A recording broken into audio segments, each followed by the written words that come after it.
Varicose veins కి సరైన చికిత్స కోసం సంప్రదించండి ఎవిస్ హాస్పిటల్. అంటే ఈ గొడవలు వీటిల్లో ఏమి ఫీల్ అవటం కానీ అసలు ఆ మధ్య ఇప్పుడు కూడాను వాళ్ళకి పొలిటికల్గా మీరు రకరకాల స్టేట్మెంట్లు ఇస్తారు, మీరు తిడతారు, మీరు తిట్టించుకుంటారు, కింద పడతారు, మీద పడతారు, అదంతా కూడా ఒక సందర్భంలో మాత్రం ఆవిడ పేరు కూడా ప్రస్తావనకు వచ్చి వాళ్ళేమో ఎక్కువ తిట్టారో తెలియదు కానీ మీరు మాత్రం ఆత్మనిందకు, విపరీతమైన ఆత్మనిందకి, భార్య నిందకి పాల్పడ్డారు. అవును, చాలా దారుణంగా అయినటువంటి భాష కూడా వాడారు మీరు. అవును. ఏమంత ఆవేశం ఎందుకు? ఆవేశం కాదు. ఇప్పుడు ఆ సమయంలో ఆవిడ స్పందన ఏంటి? నేను ఎవరిని అన్వాంటెడ్గా ఇంతవరకు నా జీవితంలో నేను తిట్టను. ఎవడన్నా వాడు మిగతా వాళ్ళలాగానే పోసాను మురళి కూడా మన ఎమ్మెల్యేని తిడుతున్నాం, ఎమ్మెల్యే ఫోన్కి మెసేజ్ పెట్టి బూతులు తిడుతున్నాం, మంత్రికి తిడుతున్నాం, మంత్రి ఫోన్ కూడా మెసేజ్ పెట్టి బూతులు తిడుతున్నాం, ముఖ్యమంత్రిని తిడుతున్నాం, వాళ్ళని ఇంట్లో వాళ్ళని తిడుతున్నాం, మన ఎవరు పట్టించుకోరు, మనం తిట్టొచ్చు అని ఫ్యాన్స్ ద్వారా వాళ్ళ ద్వారా తిట్టించుకునే పరిస్థితి ఉందనుకో, ఐ వోంట్ టాలరేట్.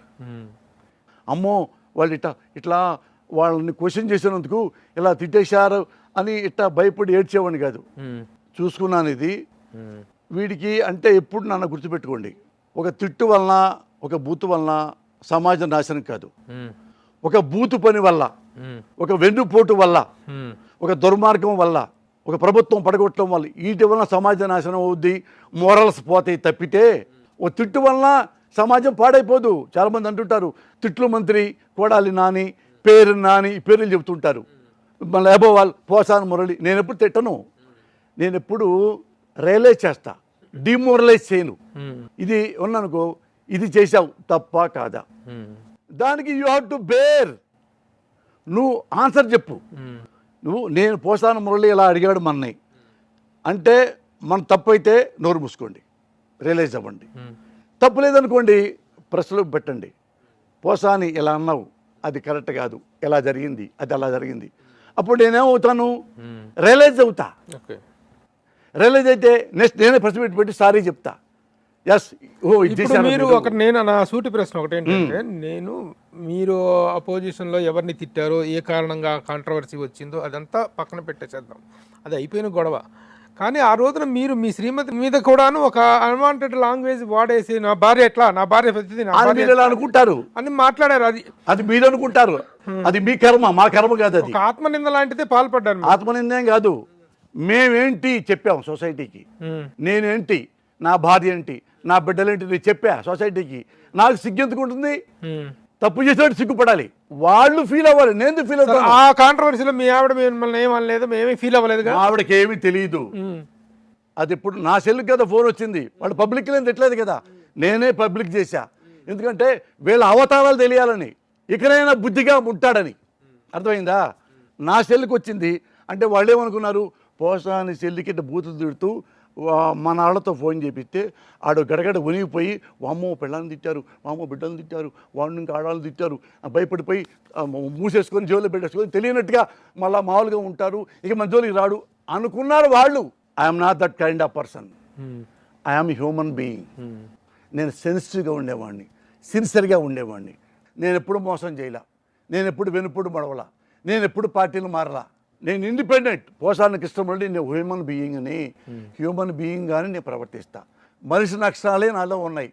మళ్ళీ మనిషి లక్షణాలు ఏంటంటి, నవ్వితే నవ్వుతా, ఏడుపోతే ఏడుస్తా, నిద్రొస్తే నిద్రపోతా, కోపం వస్తే తిడతా. వీటన్నిటికీ రీజన్స్ ఉంటాయి. అందుకని నేను మనిషిని చెప్తున్నా. ఇది వచ్చింది కదా భయపడలా, ఎమ్మటే నా భార్యని పిలిచా, కూర్చో అన్నా. ఏంటి అంది, చదువుకున్న అమ్మాయి కదా, నా ఏజీ అంటే అమ్మ వయసు కదా, మొత్తం చదువు అన్న.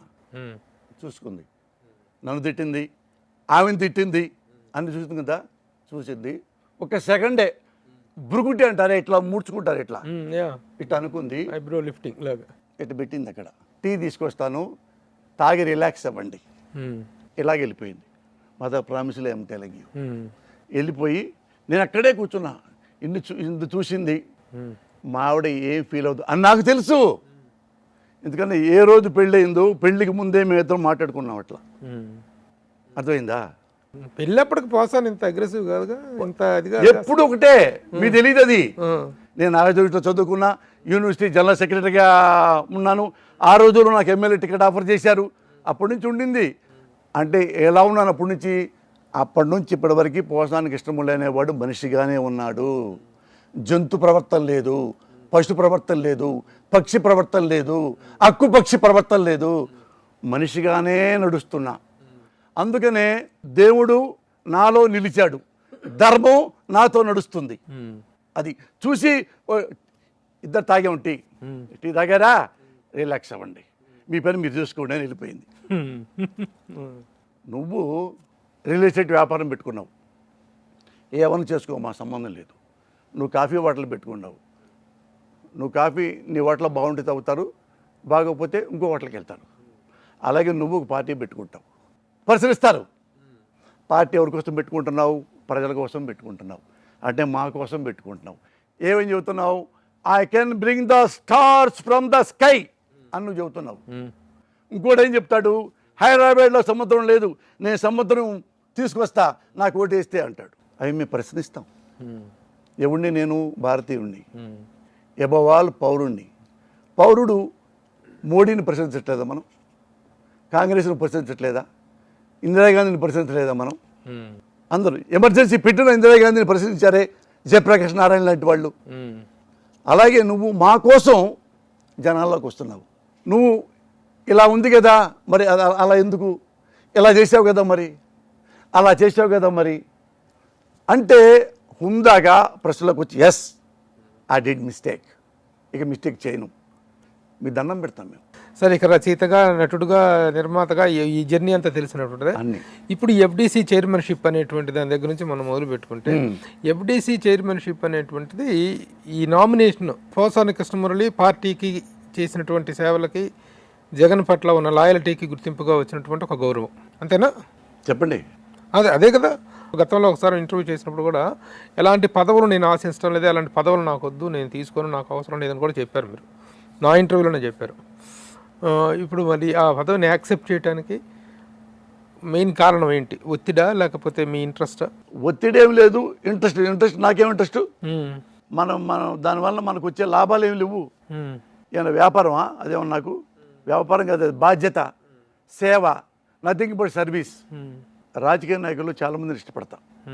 ఒక రాజకీయ పార్టీలో ఒకరిని ఇష్టపడను. అది మంచి వాళ్ళు అన్ని పార్టీల్లో ఉంటారు, చెడ్డవాళ్ళు అన్ని పార్టీల్లో ఉంటారు. అలాగే తెలుగుదేశంలో మంచి వాళ్ళు ఉంటారు, తెలుగుదేశంలో బ్యాడ్ ఫెలోస్ ఉంటారు. అలాగే వైసీపీలో ఉంటారు, మనం చూశారు కదా, మంచి వాళ్ళు ఉంటారు. ఎక్కడైనా బీజేపీ కానీ ఏదైనా సరే. అట్లా నాకు బీజేపీలో ఏంటంటే, బీజేపీలో నాకు గొప్ప గొప్ప వాళ్ళు చాలా ఇష్టం.